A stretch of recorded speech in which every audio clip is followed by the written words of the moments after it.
Inaalam pa sa ngayon ng mga otoridad ang kabuang danyos na iniwan ng pananalasa ng Bagyong Tino dito sa Region 8. Umaga kahapon, matapos dumaan ang bagyo, unti-unting nagsiuwian ang mga nagsipaglikas. Sa bayan ng Abuyog, nang magliwanag na ang kalangitan, dali-daling nagligpit ng gamit ang mga tao at isinakay sa tricycle para makauwi. Sa Abuyog noong Lunes ng gabi, nang tumama ang bagyo, 827 families ang inilikas o mahigit sa 3,200 individuals.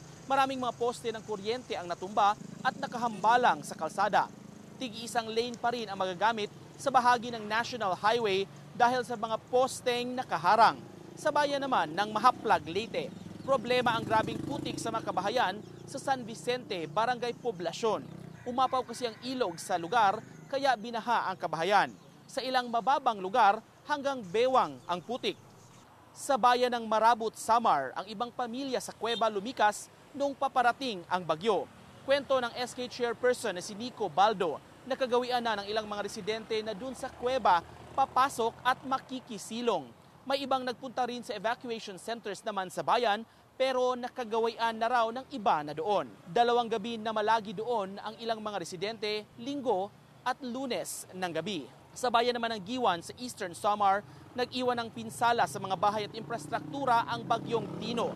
Karamihan sa mga nasirang ari-arian ay nasa islang nasasakupan nila ang Homonhon at Suluan Island.